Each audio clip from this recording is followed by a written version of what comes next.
Hello there, you must be Abies. Well, I see that you really do like to take care of yourself. Why don't you tell me a little bit more about that bod? This bod? Well, as you can see, I'm a medium to large size tree. I have some cousins that have grown up to 50 meters tall and about 100 centimeter waistline. I would consider myself average with a waistline of about 30 centimeters and 27 meters tall. When I was younger, I had smooth bark and even covered in resin blisters. I now have matured with thicker furrows. Play your cards right and you might just get to see them.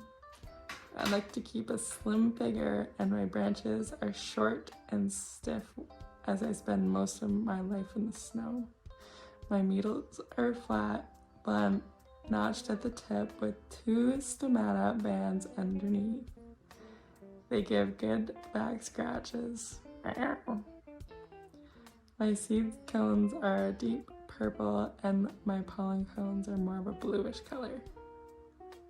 Wow. Did you pause it?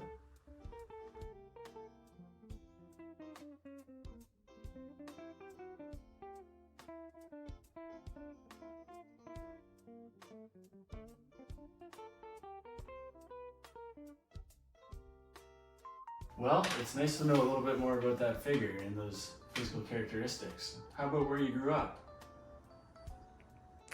Well, like a lot of my siblings, we were born in October, as that is when our parents' seeds are fully mature.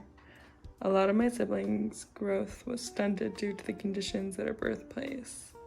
A lot of them only grew a foot in 15 years.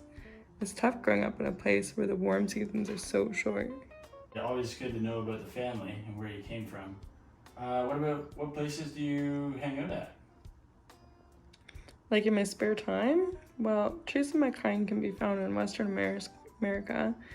I have friends of the same species from Alaska all the way down to Mexico. I even have a couple family members in South Alberta, those pipeline workers.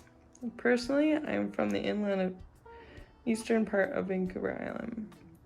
I usually am hanging out in the porter-rich and fresh to moist soils.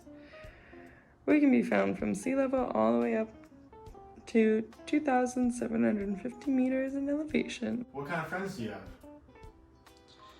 Well, at higher elevations, I'm usually just chilling out with my Subalpine fur gang.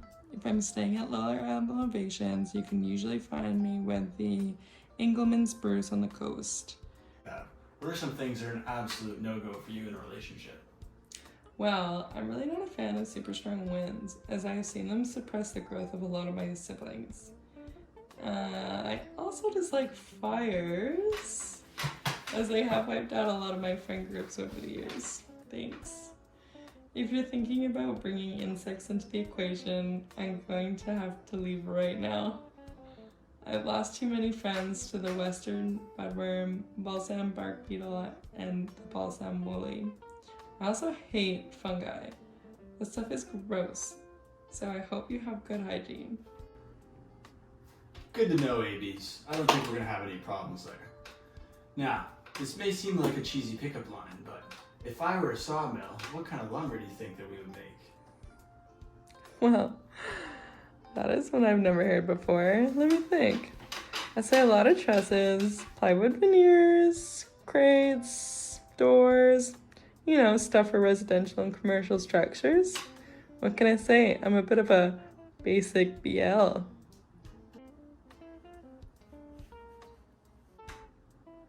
Hey, Abies, it's a little bit dark in here. Do you mind if I turn on the lights? No, don't do it! Wait a second. You're actually Douglas fir. I've been catfished again.